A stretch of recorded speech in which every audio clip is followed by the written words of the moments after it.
C'est le début de la semaine, merci de nous refaire confiance. Voici les principaux titres de cette grande édition d'information.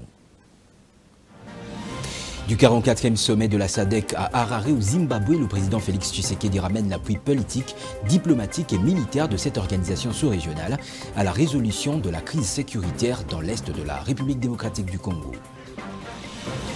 Monkeypox ou variole de singe, le gouvernement congolais mobilise. Le ministre Patrick Mouyaya et son collègue de la Santé publique, Hygiène et Prévoyance sociale, Roger Komba, ont annoncé la mise en œuvre prochaine d'une vaste campagne de vaccination contre le virus. Guerre de Kisangani, les victimes pas encore indemnisées, malgré plusieurs annonces de la révision à la hausse de l'enveloppe de 2 000 $ pour chacune d'elles. Voilà tout pour les principaux titres, mesdames et messieurs, bienvenue. Le président de la République, Félix-Antoine Tshisekedi Tshilombo, a participé samedi dernier à Harare aux côtés de ses homologues de la communauté de développement de l'Afrique australe, SADC, à l'ouverture des travaux du 44e sommet de chefs d'État et de gouvernement de cette organisation. Les questions d'économie, d'énergie ainsi que des questions de paix et de sécurité au sein de cette organisation sous-régionale ont été abordées. La SADC réitère son appui politique, diplomatique et militaire à la République démocratique du Congo. C'est l'essentiel de la moisson que le chef de l'État a ramené de ce 44e sommet de Harare. Tous ou presque ont répondu à l'invitation leur adressée par le Zimbabwe, pays hôte du sommet de la SADC pour la première fois dans sa capitale Harare.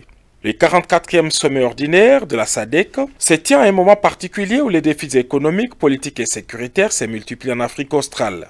Dans leur traditionnelle allocution d'ouverture, les dirigeants de l'Afrique australe se sont félicités des efforts fournis par les pays membres dans la promotion de la paix, de la stabilité et du développement, nonobstant quelques défis majeurs de pacification dans l'est de la République démocratique du Congo ainsi qu'au Mozambique. Les dirigeants de la SADC se sont montrés préoccupés par la détérioration de la situation dans l'est de la République démocratique du Congo, marquée par des attaques répétitives de la population par les dieux RDF M23. Ils ont appelé à une action collective, à un engagement renouvelé des États membres pour faire face aux menaces régionales. Les 16 ont aussi pris l'engagement d'appuyer la République démocratique du Congo dans la lutte contre l'épidémie des monkeypox. Le 44e sommet a porté sur beaucoup de questions au centre du travail de la SADC et de l'intégration régionale que la SADC promeut, à savoir des questions de l'économie, des questions de l'énergie, mais aussi des questions qui nous concernent qui sont de plus grande actualité pour nous, à savoir les questions de paix et de sécurité. La SADC et la Troïka de la SADC en particulier s'est réunie et a tablé sur la situation sécuritaire en République démocratique du Congo.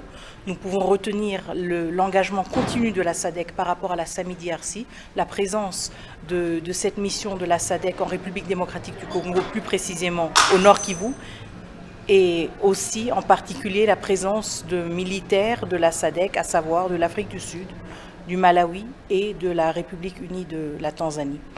Je pense qu'il est important de noter que la SADC a réitéré son appui politique, diplomatique et militaire à la République démocratique du Congo face à la crise actuelle. Un autre point qui a été évoqué, c'est l'épidémie qui a été récemment décrétée comme une urgence sanitaire publique de la maladie Mpox. La SADC a réitéré aussi, a exprimé, si vous voulez, son engagement et aussi sa préoccupation face à cette épidémie et le souci d'avoir une réponse rapide, une réponse efficace et une réponse aussi qui tire les leçons de la pandémie de la Covid-19. Devant tous les sociétaires de la SADC, le président du Zimbabwe, Emmerson Mnangagwa, a été investi président de la SADC pour une année, succédant ainsi à l'Angolais João Lourenço. Depuis la publication de l'arrêté du ministre national de la Justice et garde des Sceaux du 12 août 2024 portant suspension des membres de la Direction nationale du Fonds spécial de réparation et d'indemnisation des victimes des activités illicites du Rwanda et de l'Ouganda, les victimes n'ont toujours pas touché aux 2 000 $ d'indemnisation prévus par le gouvernement central. Selon des sources recoupées, les déversements effectués par l'Ouganda en 2022 et 2023 d'un montant total de 130 millions de $ destinés à l'indemnisation des victimes de la guerre des 6 jours de Kisangani n'ont jamais été intégralement versés dans les comptes du Fonds spécial de réparation des indemnisations aux victimes et d'activités illicites de l'Ouganda, un établissement public Forevo doté du pouvoir légal de gérer en toute indépendance, équité et transparence tout le fonds alloué à la RDC et de percevoir l'intégralité de fonds publics d'indemnisation de victimes. Pourtant, lors de sa mission à Kisangani au début du mois d'août 2024, le ministre de la Justice Constant Mutamba a ordonné l'ordre d'arrêter le coordonnateur national Forevo en présence de quelques victimes au siège de cet établissement public. Le coordonnateur a été interpellé par le procureur général le 30 juillet 2024 pour audition, puis transféré à la brigade de la police judiciaire pour être relâché sans aucun fait infractionnel ne soit retenu contre lui. Le ministre national de la Justice a ensuite suspendu les opérations d'indemnisation d'individus pour la première tranche et a ordonné l'arrêt des activités. Devant le concerné par l'opération d'indemnisation, il a décidé de porter le chiffre à 10 000 $ par victime au lieu et place de montants allant de 300 $ à 1040 $ à titre symbolique selon les catégories fixées par le conseil d'administration. Une opinion estime à cet effet que le ministre national de la Justice a ignoré les dispositifs pris par le conseil d'administration et les décrets créant cet établissement public. En effet, nulle part l'arrêt de la Cour n'est défini la compétence du ministre dans son application. De ces faits, il est demandé à Constant Mutamba de retirer son arrêté dont les notifications ne sont jamais parvenues aux suspendus. Pour les cadres de concertation des organisations de la société civile de la Tchopo, la décision du ministre ne répond pas aux attentes de cette organisation. Affaire à suivre. Revenons sur la récente sortie médiatique du dirigeant rwandais. Le gouvernement congolais parle d'un illustratif de mensonges caractérisant Paul Kagame. Il évoque une contradiction sur le nombre de réfugiés et balaye d'un revers de la main les statistiques du commanditaire des crimes et pillages en République démocratique du Congo. Suivez Patrick Muyaya Katembwe dans ses propos recueillis par Ebenezer Bwanka. On dit mentez, mentez, il en restera toujours quelque chose. Sur les sorties du président Kagame, vous allez noter qu'il y a beaucoup de contradictions sur le nombre, pour commencer par là, parce qu'il parle des réfugiés tout le temps. Tantôt c'est 100 000, parfois c'est 70 000, aujourd'hui il parle de 130 000, mais tout ça c'est illustratif justement du mensonge qui les caractérise, parce que comment expliquer que nous accumulons de masse des déplacés internes de l'ordre de 3,5 millions et qui continuent de dire qu'il y a des Congolais qui traversent la frontière pour aller chez lui. C'est totalement faux, mais c'est dans son narratif habituel. Et d'ailleurs, je dois rappeler que sur cette question spécifique des réfugiés, en novembre de l'année dernière, nos experts et ceux du Rwanda se sont mis d'accord sous des auspices des HCR à la suite de la réunion qu'il y avait eu à Genève entre les ministres Lutundula à l'époque et son homologue rwandais, qui avait plafonné les chiffres des réfugiés congolais évalués à peu près 82 000, qui sont là d'ailleurs depuis plusieurs années au Rwanda, du fait des gesticulations rwandaises en République démocratique du Congo. Donc c'est un faux fuyant, comme il a l'habitude de le faire. Sur la question des FDLR, vous savez que le président de la République l'a dit, que nous devons parler avec le Rwanda sur ces questions-là, notamment dans le cas du processus de Luanda, pour en finir avec cet éternel prétexte, parce que je rappelle que les FDLR tuent en République démocratique du Congo. Il faut noter que le président angolais était ici en ces débuts de semaine, il a rencontré le président de la République et nous pensons que c'est dans ces cadres-là que les questions doivent être réglées, parce que nous avons suivi dans les médias, nous avons aussi entendu qu'il y a une tentative où qu'on amène des gens dans nos territoires disant que c'est des Congolais, c'est des réfugiés, mais c'est totalement d'abord irrégulier et pas du tout faisable, parce que contraire à ce qui a été communément convenu à Genève et dans les cadres de différents processus, parce que cette question, elle pourra être réglée après avoir réglé la question principale, celle de l'agression, du retrait des troupes rwandaises et tout ce qui s'ensuit comme corollaire, suivant les schémas tracés par les processus de Luanda. Donc il n'a pas à se détourner, il a plutôt à s'inscrire dans ce qui avait été communément convenu et sur lequel nous tenons. C'est dans une conférence de presse conjointe que le ministre de la Communication et des Médias, Patrick Muyaya Katembwe, et son collègue de la Santé publique, Hygiène et Prévoyance sociale, Samuel Rouget-Kamba, ont annoncé la mise en œuvre prochaine d'une vaste campagne de vaccination contre le virus Mpox. Détail dans ce récit. À cette occasion, le ministre de la Santé publique, Prévention et Hygiène, Kamba Mulamba, a souligné l'importance cruciale de la vaccination contre toute maladie virale, tout en rappelant que le virus Pox est une variante d'une ancienne souche de variole humaine pour laquelle la vaccination avait permis une éradication presque totale. Par ailleurs, il a averti que les jeunes générations qui n'ont pas bénéficié de la protection conférée par cette vaccination antérieure sont désormais plus virales, ce qui explique en partie la recrudescence actuelle du POX dans le cadre du plan stratégique du gouvernement. La RDC a déjà défini ses besoins en vaccins, estimant qu'il faudra environ 3,5 millions de doses pour vacciner efficacement 2,5 millions de personnes, précisant que ces vaccins sont très coûteux. Il en appelle à une mobilisation de la communauté internationale pour fournir les ressources nécessaires. Des types de vaccins sont actuellement envisagés, des types japonais administrés en 2 doses chez les enfants et un vaccin américain donné à 1 dose aux adultes. Le ministre a cependant souligné que la vaccination ne constitue qu'une partie de la solution et qu'il est essentiel de maintenir des mesures préventives rigoureuses pour contrôler la propagation du virus. La division provinciale de santé de Haut-Ouélé n'est pas épargnée par l'épidémie monkeypox. Au total, 24 cas suspects sous examen et un seul cas confirmé. C'est ce qu'a fait savoir le médecin chef de zone de santé de Ouatsa, Dr Germain-Marie Tassilé, ce lundi 19 août 2024. Nous sommes en territoire de Ouatsa en province du Haut-Ouélé, dans le nord-est du pays. Le monkeypox, également appelé Mpox, est une maladie virale endémique en Afrique, notamment en République démocratique du Congo. Elle serait causée par le virus monkeypox qui appartient à la famille des Porcichidae. Suivez.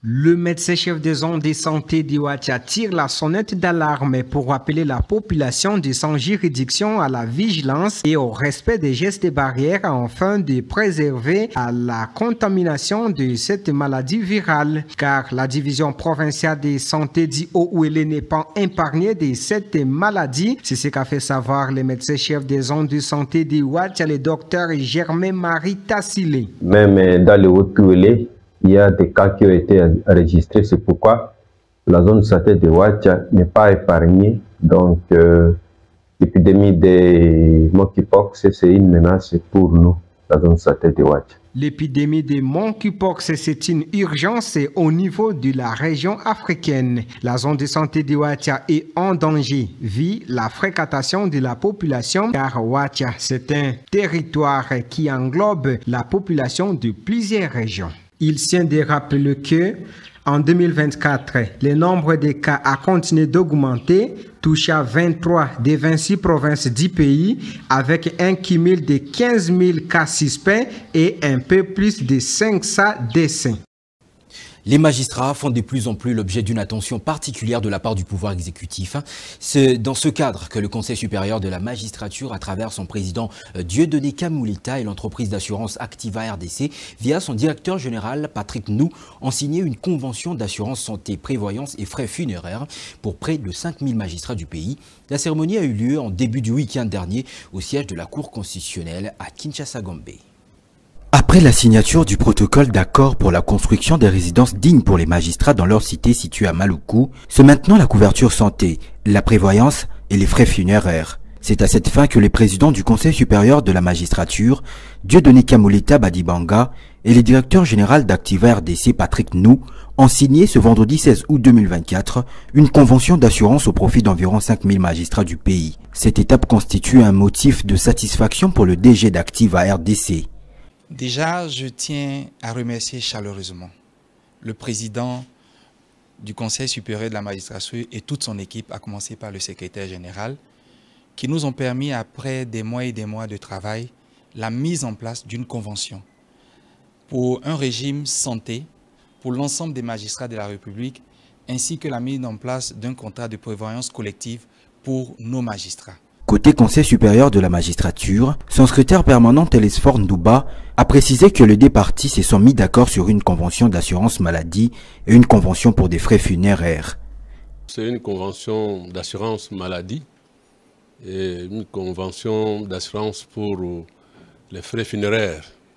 Les magistrats dont ils ne sont pas pris en charge quand ils sont malades et ne sont pas pris en charge lorsqu'ils décèdent, il faut les enterrer dignement. C'est ainsi que le président du Conseil supérieur de la magistrature avait pensé, nous impulser pour que nous puissions prendre des contacts avec les maisons d'assurance. Ces protocoles d'accord est inscrit dans l'esprit de l'article 25 des statuts du magistrat, selon lesquels les soins de santé pour les magistrats ainsi que des dépendants, l'époux ou l'épouse et les enfants sont pris en charge par l'État, y compris les frais funéraires.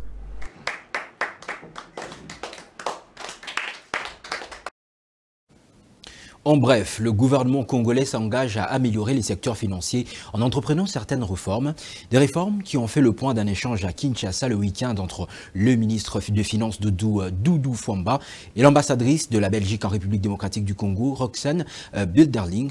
Tout en saluant la rigueur instaurée dans la gestion financière de l'État, elle réitère l'engagement de son pays de mettre à la disposition de la République démocratique du Congo des experts pour la mise en œuvre de ces réformes. Objectif, approfondir le partenariat stratégique entre les deux pays. La RDC va, pour la première fois de son histoire, se doter d'une politique nationale de promotion et de protection des personnes vivant avec handicap. Du 15 au 16 août 2024, le ministère des personnes vivant avec handicap a organisé les travaux de validation des documents programmatiques dans les secteurs des personnes vivant avec handicap. Ces assises avaient été lancées par Nathalie Aziza, ministre des Affaires sociales, représentant la première ministre Judith Suminwa. À travers le ministère des personnes vivant avec handicap, et pour la première fois, la RDC a eu une loi organique portant protection et promotion des droits de la personne vivant avec handicap. La structuration de l'administration de ce ministère a facilité le recrutement de plus de 4000 personnes avec majorité de personnes vivant avec handicap qui seront agents et cadres de cette administration, avait souligné la ministre Irène Essimbo lors d'une conférence il y a quelque temps avant cette innovation sur la validation programmatique des documents dans le secteur de PVH.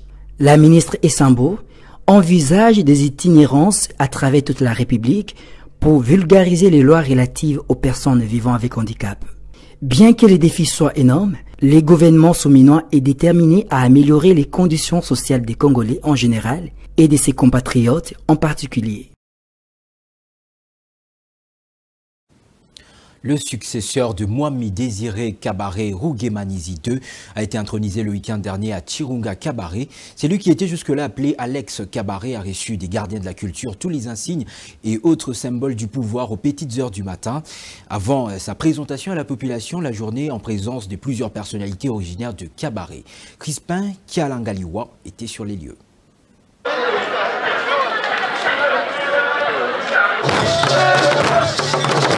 La chefferie de Kabaré connaît désormais son nouveau chef. Ici Noliage, Ye Alexandre Kabaré Rougemanizi Wagasharu Nabushi Wakalimakumi Asharu Rukome Kagasha.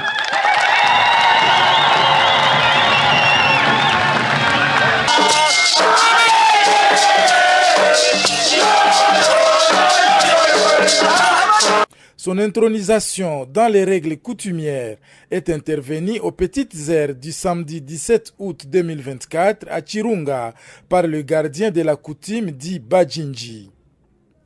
32 au total, avec chacun son rôle spécifique qui lui ont remis les insignes et symboles de pouvoir.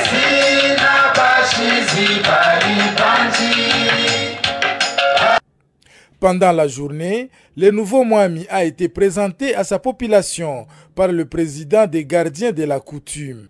Plusieurs personnalités ont pris part à cette cérémonie, notamment les députés nationaux, parmi lesquels Serge Bahati. En effet, nous sommes très ravis d'être en ce jour ici. Tout d'abord pour remercier Dieu de l'occasion qu'il nous donne d'être tous réunis. Deuxièmement, c'est en souvenir de notre Mwami, mon papa, notre coach, le Mwami Désiré, qui a toujours insisté sur l'importance de l'unité, du développement et de la paix ensemble dans notre estimée communauté. Et c'est ainsi que nous avons toujours continué à appliquer sa politique. Troisièmement, c'est surtout d'honorer mon estimé Mwami, de lui présenter nos civilités. C'est vrai qu'en tant qu'élu national, nous sommes que des simples sujets, ici avec mon collègue, l'honorable Batandi. Et nous avons voulu présenter nos civilités, rester à votre disposition pour qu'à tout moment nous puissions continuer ce travail. Que Dieu vous bénisse. Nyamuzinda Abagishe.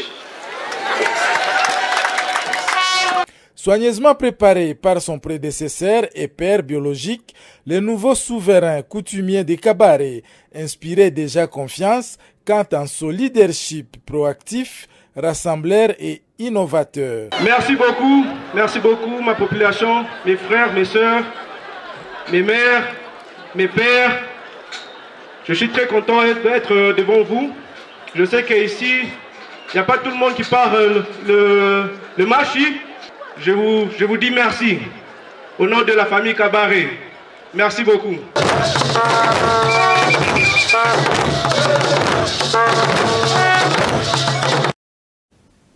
En sport, le combattant congolais des arts martiaux mixtes MMA, Eliezer Kubanza, empoche une nouvelle victoire chez les moyens. L'ancien capitaine des Léopards de cette discipline n'a fait qu'une bouchée de son adversaire dans la cage du Lahore au Pakistan. Regardez. Après 4 minutes 34 secondes, le champion congolais des poids légers des arts martiaux mixtes MMA, Eliezer Kubanza Diakese, a mis KO son adversaire kirghistanais, Salamat Orazukunov. Everybody who fights King Kong is in trouble. He's hurt. Oh, he clapped him. Eliezer is such a sweet human being. He doesn't want to. Wow! What a monster! The monster showing a little bit of humility. There's that trademark backflip. There it is. 6 and... Ce prestigieux combat de cage remporté par l'ancien capitaine des Léopards RDC a été organisé par The Brave Federation. C'est une étape importante pour ces jeunes athlètes avant de gravir d'autres échelons. Eliezer Kubanza compte désormais 6 victoires en 6 apparitions, hissa ainsi le drapeau congolais au firmament des nations présentes lors des compétitions de la prestigieuse fédération The Brave Federation.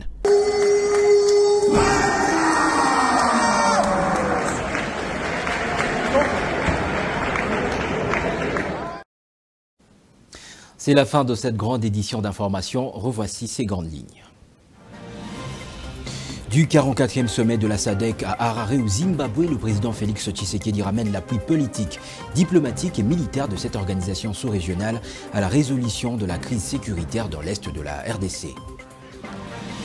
Monkeypox sous la variole de singe, le gouvernement congolais mobilise le ministre Patrick Muyaya Katambwe et son collègue de la santé publique, hygiène et prévoyance sociale, Roger Kamba, ont annoncé la mise en œuvre prochaine d'une vaste campagne de vaccination contre le virus. Guerre de Kisangani, les victimes pas encore indemnisées malgré plusieurs annonces de la révision à la hausse de l'enveloppe de $2000 pour chacune d'elles.